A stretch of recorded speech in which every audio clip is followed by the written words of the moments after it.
to JJ's Time. I'm your host, Sarah Albertson. Today we're going to be checking back in with our favorite family, the Applewhites.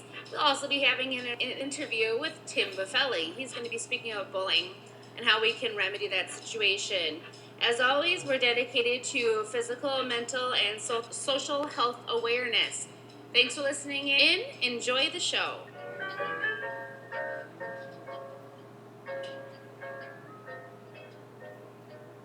Welcome to the Applewhites. The last time we listened in, we heard that Bunny was having a difficult time getting onto the cheerleading team. She was being bullied and didn't fit in. Let's check in now and see how Mom, Dad, Bunny, and Bambi Applewhite are doing tonight.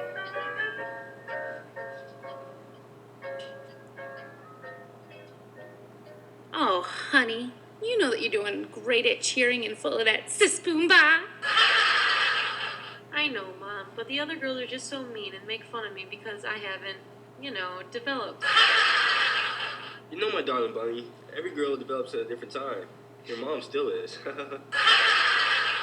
Bunny, just get over it. It isn't like you have any boys who are looking at you anyway. You work too hard for your grades and don't work at all on your face. Just look for a rich man, you won't have any worry about your little chest anyway. As you can see, Bunny isn't making any progress in finding emotional support at home. She's feeling bullied about herself and wonders if anyone will listen to her. Let's take a break and come back to the exciting conclusion of the Applewhite. There was a turtle by the name of Bert, and Bert the turtle was very alert. When danger threatened him, he never got hurt. He knew just what to do. He ducked and covered, ducked and covered.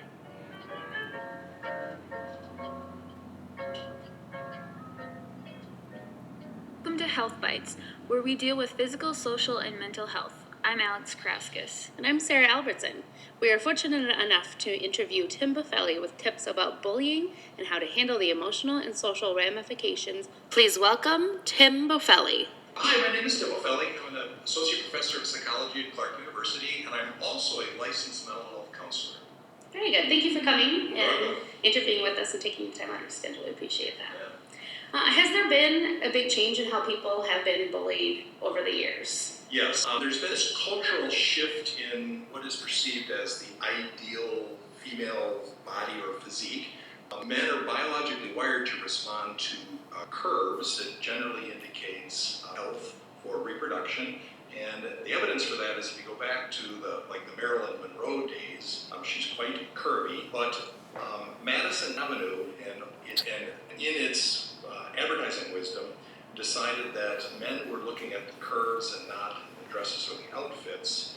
And so to maximize their business model, they started to choose women that were more thin or rail-like to decrease curvature of the breasts, curvature of the hips, so that men would be looking more at the outfit rather than the curves. And so over time in America, and this took many years, but people ended up deciding that the better physique was slender.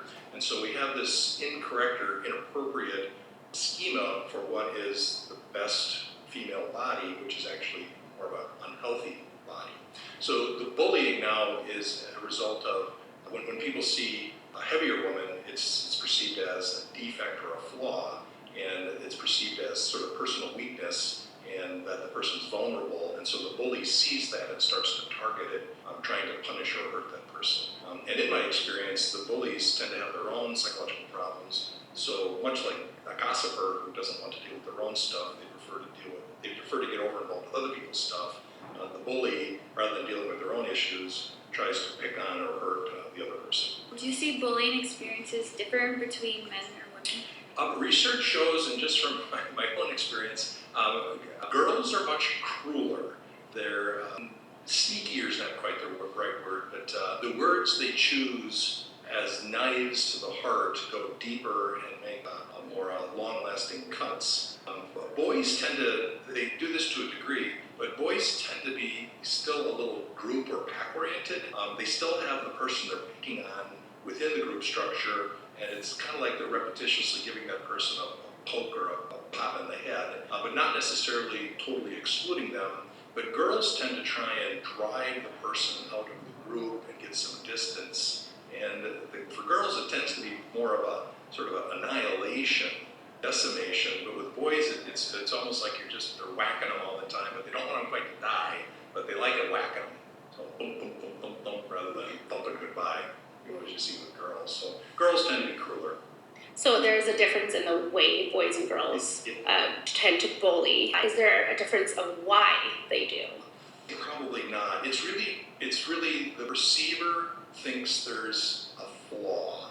There's something the matter, and so they take it upon themselves to inflict pain or harm. It's really to drive that stake in the heart.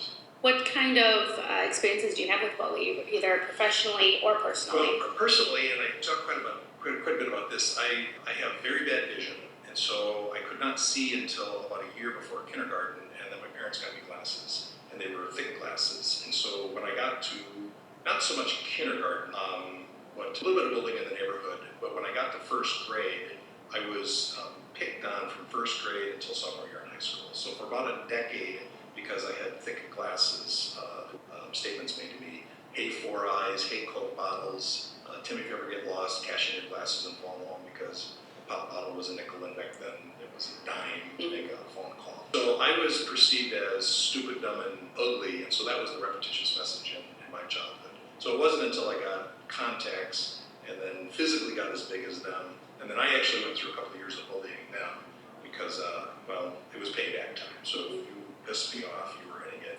And I was mean to a number of people for a few years, but I have since tracked them down and apologized. Well, there is one nun that died. I gotta wait till heaven. But I have tracked down everybody else to say I'm sorry. So do you think that's an important part of bullying is, you obviously grow from it, but coming back and, repenting for, Yes. Being a bully? Yes, yeah. There was one guy that I was mean to in high school, and years after high school, he started working at Hy-Vee. And I saw him, and he saw me, and I avoided him for 2-3 weeks because I felt so bad about what I'd done to him. I put axle grease in his hair, and I beat him up, and I just was not a nice guy. I just didn't like him, so I was being mean to him.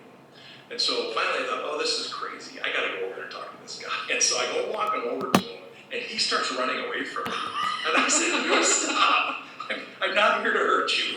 And I said, I know you remember me, and I said, I'm here. I said, I want to apologize to you for what I did to you. All I can do is offer my hand in apology, and hopefully we can start to be friends from here on. And we shook hands, and we were buddies thereafter every time I went to high. I definitely think that people at some point need to make amends. Right.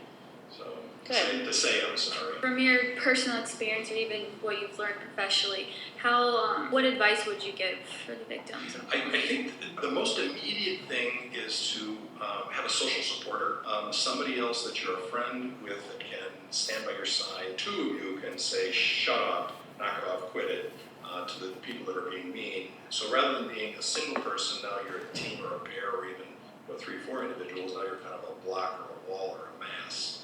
So get a social supporter, somebody who can kind of have your back.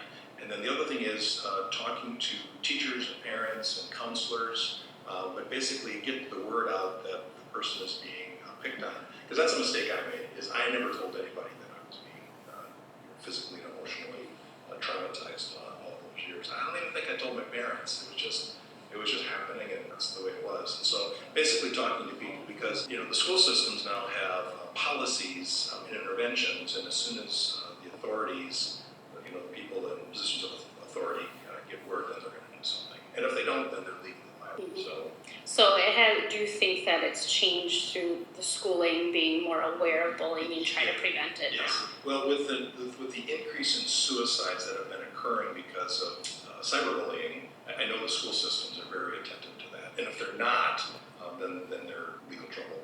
So, and the Dubuque Community Schools has a very stringent policy on that. So are you aware of any other programs aside from what they've set up in the community schools? Not specifically. I would hope that the Boys and Girls Club would be an excellent resource. I don't know if the Multicultural Family Center has resources, but I know that just socially there's been a significant increase in awareness of bullying, particularly cyberbullying. Dubuque Community Schools would be a good place to start. Great. So it sounds like they're starting to really pay attention to bullying and trying to prevent it Yes. as well as remedy it as soon as they possibly can. Yep. Or for some people, it ends up to be a shooter situation. They go through life and they're so angry, and eventually it's payback time. And if they haven't done, then they might take it out to school. But otherwise, it's fists and feet and things. But a lot of rage can build up over time. Right, and bullying should not be a normal part of growing up. Absolutely not. Well, bullying is about the annihilation of somebody's soul and spirit, and eventually their flesh tends to rot. Right, and so even minor teasing from family members is not okay. If the perceiver knows it's in sort of loving jest, not a problem. But if it's painful, and particularly if the person asserts themselves and says, "Please don't," and it continues, then it's meant to be. Thank you very much for meeting with us today, Tim. We really appreciate your help. Yeah. Thank you very much for getting the word out on bullying.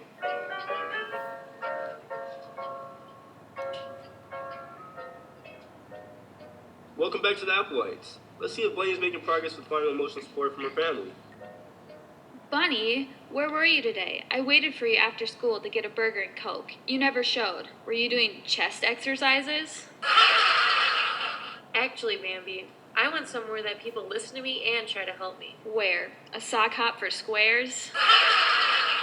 No, it's called the Boys and Girls Club. I heard about it from a group called J-Jazz. Johnny Angel and I went there, and they have sports, art, and social programs to help young people develop mentally, physically, and socially. What are you? A walking commercial? I am. I've gotten more support from them in one day than I have around this house in years. Hey.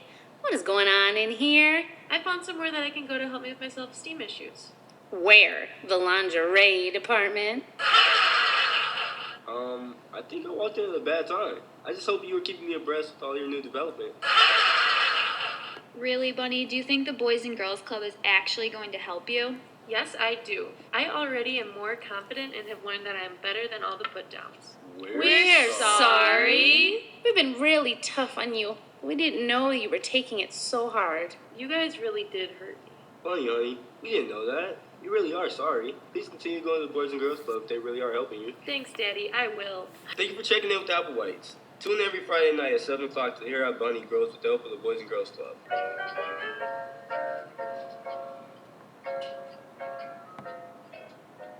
Duck and Cover was written by Raymond J. Maurer and released in 1951. The Applewhites was written and produced by J-Jazz, starring Sarah Albertson, Jalen Dean, Alex Karauskis, and Jamie Deering. Special thanks to Tim Boffeli.